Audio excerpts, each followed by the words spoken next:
Pinapangako ko sa iyo ang lahat ng aking pagmamahal mula nang makilala kita. Ikaw ang nagbigay kahulugan sa aking buhay. Pinapangako kong sasamahan ka sa bawat hakbang, sa bawat pangarap at sa bawat pagsubok. Pinapangako kong magiging matapat, malalahanin at mapagmahal na kasama. Ikaw ang aking sandigan sa oras na pangangailangan at kasama sa bawat tagumpay. Ang iyong mga ngiti ang nagbibigay sa aking puso at gagawin ko ang lahat para mapanatili ang mga ito. Sasamahan kita sa bawat hamon ng buhay at magkasama natin haharapin ang bawat pagsubok. Ikaw ang aking kanlungan at ako ang sa iyo. Ang ating pagmamahalan ang magiging gabay natin sa lahat ng oras. Maging maunawain ako, magalang at magpapasensya. Ipinapangako kong mag-uusap tayo ng bukas sa isipan at palaging respetuhin ang isa't isa. Mamahalin kita ng walang hanggan, igagalang at iingatan sa bawat araw ng ating buhay. Ngayon, ibinibigay ko sa iyo ang aking puso at kaluluwa. Pinapangako kong mamahalin kita ng buong puso at sasamahan sa bawat hakbang ng ating buhay.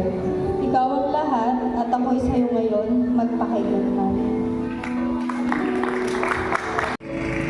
Lorraine Hilary, pinapangako ko sa iyo na kahit anong mangyari, ikaw at ako, haharapin natin lahat ng pagsubok. Sana huwag kang mawala sa tabi ko kasi hindi ko kaya na wala ka. Kulang ang buhay ko pag wala ka. Mahal kita ng higit sa buhay ko. Pinapangako ko sa iyo na kahit anong topak mo, toyo mo, susunggawan ko yan. Kahit umiyak na lang ako, susuyuin pa rin kita. Basta, tandaan mo, mahal na mahal kita. Ito na yung pinakahihintay natin. Yung dati pinapangarap lang natin, na biro-biro lang. Pero ito, kaharap silang lahat. Kaharap si Father.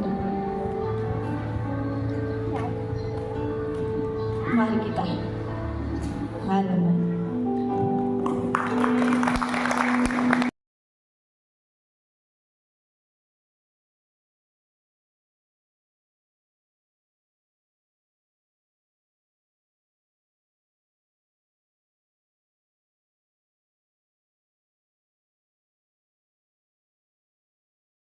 I would like to close the ceremony with this blessing.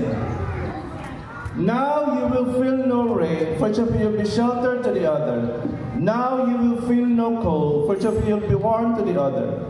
Now there is no more loneliness, for each of you will be companion to the other. Now you are two bodies, but there is only one life before you. Go now to your dwelling place, to enter into the days of your togetherness.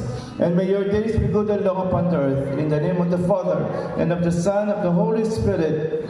Amen. And by the power vested in me by the LGBT Christian Church in the Philippines, I now pronounce you partners in life. You may now kiss each other.